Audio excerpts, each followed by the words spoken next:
네, 기관의 눈으로 연결하겠습니다. 오늘 내일 진행되는 빅 이벤트 여러분들 이미 알고 계시죠? 방탄소년단 BTS 소속사 빅 엔터테인먼트의 일반 청약입니다. 여러분 아시겠지만 뭐 엄청난 자금을 끌어모았던 카카오 게임즈, 그다음에 SK 바이오팜, 그다음에 빅 히트 엔터테인먼트, 상장 후에 또 이것도 따상이 될지 우리가 알 수는 없습니다. 뭐 그럴 것 같은데요, 느낌은. 어쨌든 간에 오늘 공모주 청약에 대한 궁금증을 좀 풀어보고요. 사실은 빅 히트 엔터테인먼트가 밸류가 어느 정도인지, 가치가 어느 정도인지, 이것이 뭐 따상이 된 후에 또 상한가로 계속 갈 수 있는 그런 여력이 있는 그런 밸류가 있는 그런 엄청나게 훌륭한 그런 종목인지, 아니면은 단기적으로 우리가 트레이딩을 하는 게 마땅한 건지 좀 깊숙이 파보겠습니다. 오늘 김민정 하이투자증권 연구원을 만나보도록 하겠습니다. 네, 전화로 연결되어 있는 것 같네요. 네, 안녕하십니까? 네, 안녕하세요. 네, 반갑습니다. 네, 먼저 그 추석 전에 이루어진 빅 히트 엔터테인먼트 수요 예측 결과부터 정리 한번 해보도록 하겠습니다. 기관 투자자 수요 예측은 뭐 1000대 1을 가뿐히 넘겼어요. 희망가는 밴드 꼭대기에서 결정됐죠? 네, 그렇습니다. 밴드 꼭대기가 그 얼마죠? 13만 5천 원으로 이제 최상단 공모가로 결정이 됐습니다. 네, 그러면은 빅 히트 엔터테인먼트가 사실은 1000대 1을 돌파했고요. 기관들 중에서 그렇다는 얘기죠. 그다음에 카카오 게임즈를 넘어설 것이라는 그 예측도 나오고 있고요. 아니면은 뭐 소문난 잔치에 불과하다 이렇게 하는 뭐 말씀들이 많습니다. 어떻게 예상하시나요? 일단 최근에 장을 보시면은 유동성 장세가 이어지고 있고, 그리고 이제 BTS가 최근에 또 시점상으로 잘 맞아 떨어졌던 게 다이너마이트가 글로벌로 역대급 흥행을 했기 때문에 이런 점을 감안하면은 공모가가 최상단으로 결정이 될 거라는 거는 어느 정도 다 예상이 돼 있던 바였고요. 이게 최근 엔터테인먼트 전체 업종을 좀 바라다 보면은 큰 모멘텀이 없습니다. 그래서 그 투자 매력이 뚜렷한 엔터 종목이 없다 보니까 기관 투자자 입장에서는 당연히 그 빅히트 엔터테인먼트 그 수요 예측에 참여할 수밖에 없었기 때문에 경쟁률이 높을 수밖에 없었고, 당연히 그 최상단으로 결정이 될 수밖에 없었던 게 다 예상이 돼 있었다고 판단합니다. 구체적으로 사실은 그 대략 뭐 100조 이상 몰린다는 얘기들도 있습니다. 우리가 가봐야 알겠지만 사실은 근데 제가 뭐 앵커로서 제가 코멘트를 좀 해도 될까 모르겠는데 뭐 100조가 몰리든 120조가 몰리든 그게 뭐가 중요하겠습니까? 우리가 1억을 넣으면 몇 주를 받을 수 있느냐? 뭐 사실은 우리 일반 투자자들은 그런 것들이 중요하다고 보는데요. 사실은 그래서 증권사 마다 내놓은 빅히트에 대한 시총이 사실은 뭐 여간 틀린 게 아닙니다. 3조 7천억부터 14조까지 제각각입니다. 우리 연구원님의 보고서를 제가 보니까 7조 2천 정도 그렇게 산정하셨는데, 이렇게 산정한 이유가 특별히 있습니까? 네, 그 밸류에이션 상점 방식을 말씀을 드리면은 저는 그 EV 에비타 방식을 적용을 했는데요. 일단은 이 밸류에이션 방식을 적용한 이유를 말씀을 드리면은 EV 에비타를 많이 쓰는 경우에는 그 감가상각비가 높은 제조업에서 많이 사용을 하는데, 엔터테인먼트 업종임에도 불구하고 이 방식을 적용한 이유는 최근에 임직업수가 급격하게 증가하면서 용산무역센터 전층에 대해서 임차 계약을 체결을 했습니다. 근데 이게 이제 회계 기준 방식이 좀 얼마 전에 변경이 되면서 이 부분이 운용 리스로 반영이 되면서 감가상각비가 좀 크게 증가했기 때문에, 감가상각비가 영업이익을 떨어뜨리기 때문에 단순 PER로 적용하면은 좀 오류가 있을 수 있다고 판단을 해서 EV 에비타 방식을 적용을 했고요.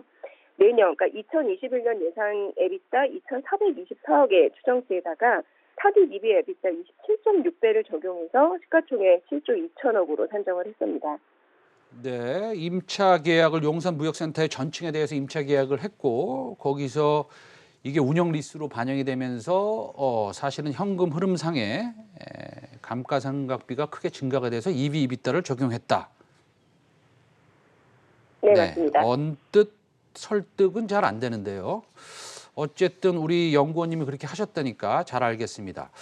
그 기본적으로 빅히트 엔터테인먼트는 YG나 SM과 조금 비교가 될 수도 있다고도 보는데 아무래도 엔터테인먼트 업종이니까요. 근데 이 자체 플랫폼이라는 위버스라는 플랫폼이 있잖아요. 일단은 먼저 제가 질문이 위버스는 어떤 것이고 구체적으로 어떤 성장 가치가 있는 것일까요?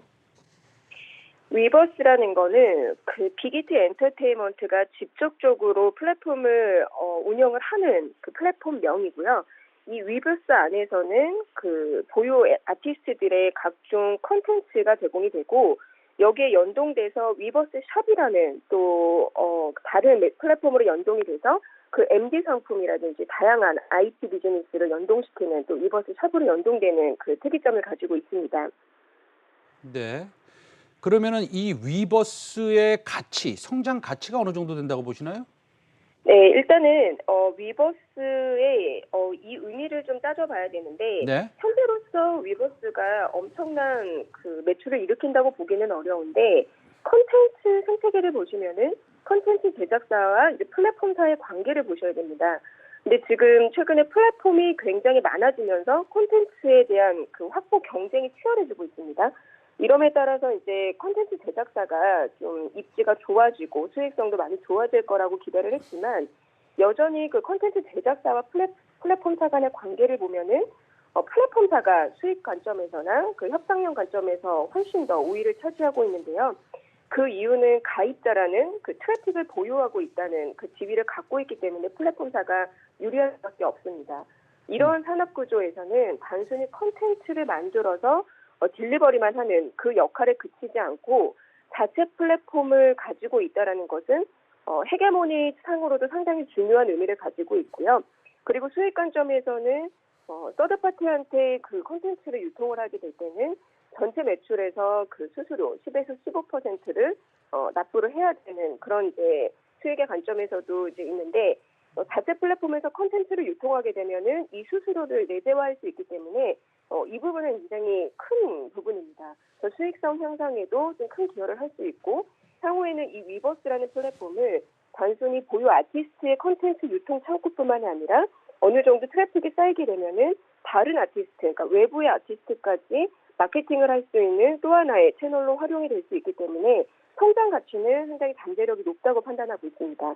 네, 그 위버스에 대한 성장 가치에 대해서는 이제 말씀을 잘 들었는데요. 김민정 연구원 제가 이제 질문 드릴 것은 이겁니다. 뭐 어떤 거냐면 사실은 자체 플랫폼으로 시작을 하고 있고 우리가 테슬라가 빅데이터 컴퍼니 내지는 플랫폼 회사로서 인지가 일부 투자자들 사이에 되는 것처럼 사실은 빅히트 엔터테인먼트가 YG나 SM과 비교가 되는 것이 아니고 사실은 네이버나 아마존과 향후에는 비교가 될 수 있는 플랫폼 회사로서의 성장이 가능하다고 본다면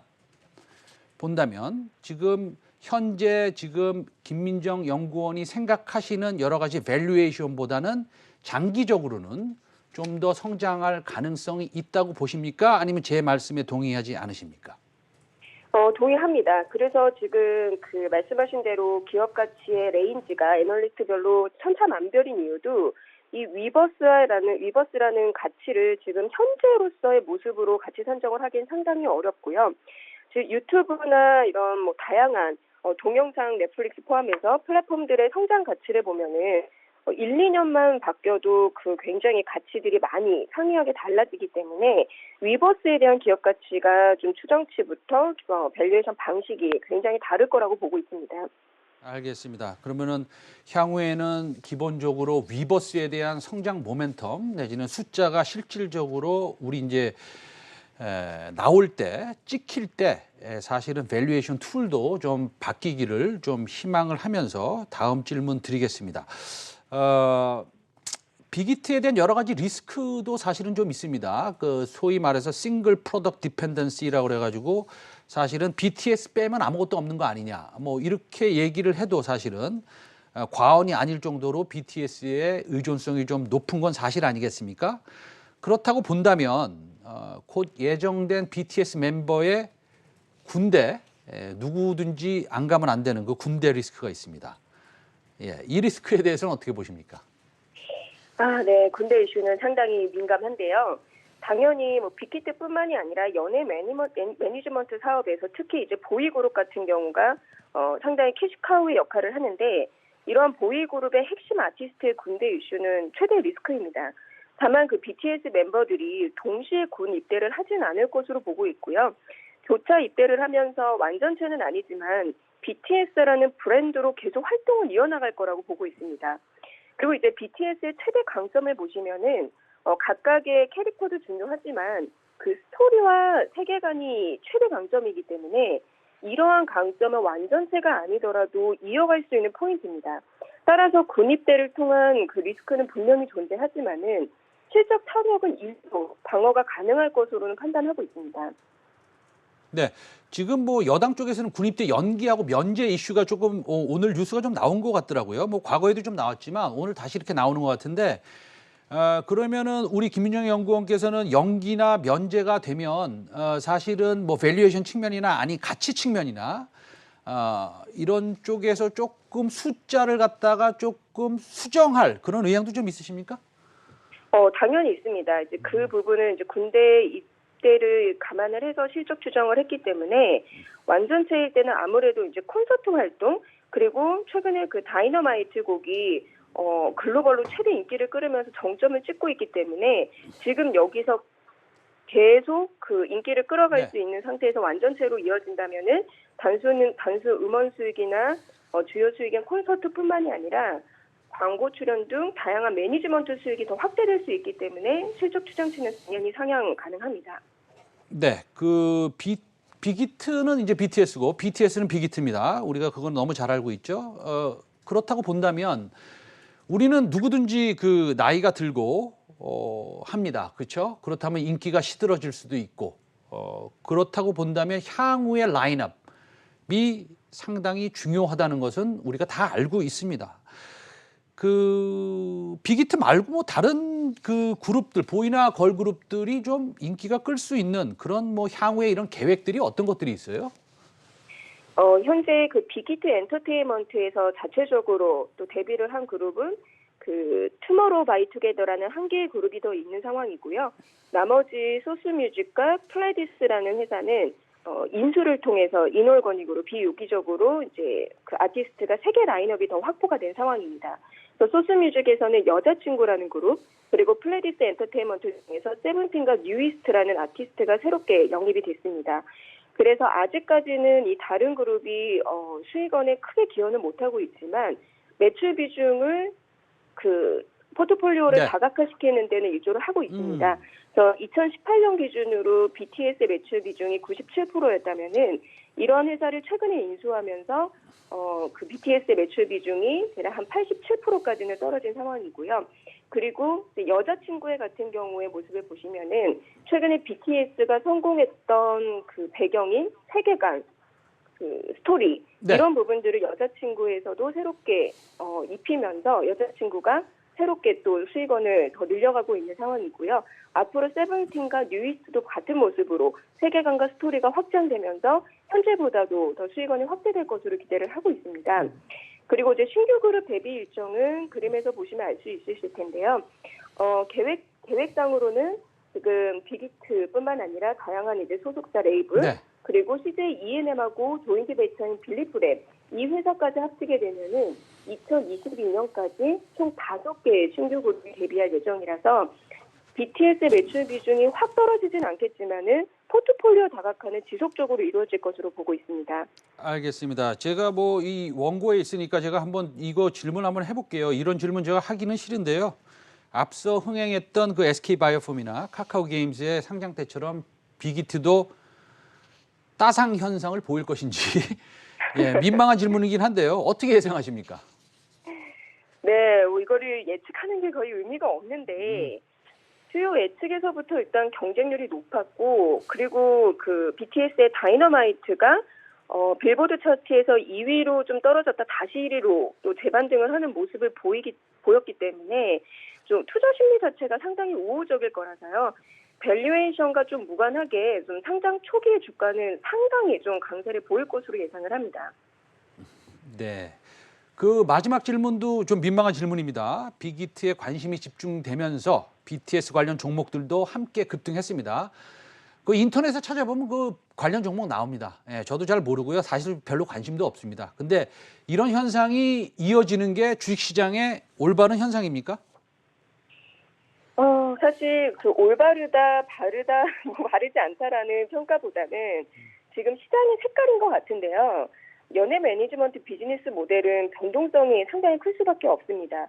그 먼저 말씀하셨던 카카오 게임즈 같은 경우에도 컨텐츠 비즈니스 중에 하나이기 때문에 실적 변동성이 큰데 이런 게임 회사보다도 연예 매니지먼트는 더 변동성이 클 수밖에 없습니다. 그리고 이제 코로나가 계속 장기화되면서 콘서트 등이나 이제 오프라인 활동은 제한될 수 있기 때문에 이런 코로나의 부분에 따른 영향을 저희가 이제 초기이기 때문에 예측하기가 상당히 어려워서 이게 내년까지 장기화되면 어떤 식으로 실적에 또 영향을 줄지는 굉장히 예측하기가 어렵습니다. 그래서 현재 그 BTS의 인기만 보시고 그 막연한 어떤 큰 굉장히 장밋빛 기대감보다는 오히려 이런 코로나 영향이라든지 그리고 향후에 BTS의 활동에 대한 그 실적 추정치를 더욱더 다른 업종보다도 더 면밀하게 실적 추정을 하셔서 그 실적 추정에 근거한 접근을 하실 것을 추천을 드립니다. 알겠습니다. 오늘 빅히트 엔터테인먼트에 대해서 조금 자세히 알아봤고요. 사실은 결론적으로는 빅히트 엔터테인먼트를 순수하게 엔터테인먼트 아주 거대한 엔터테인먼트 회사로 볼 것인지 아니면 초기 단계의 테슬라나 아니면은 아마존으로 볼 것인지 플랫폼 회사로 볼 것인지에 대해서는 우리가 시간이 지남에 따라서 회사가 증명을 하도록 하는 것을 지켜보겠습니다. 김민정 하이투자증권의 연구원과 빅히트 엔터테인먼트 일반 청약에 대해서 알아봤습니다. 오늘 말씀 감사합니다. 감사합니다. 네.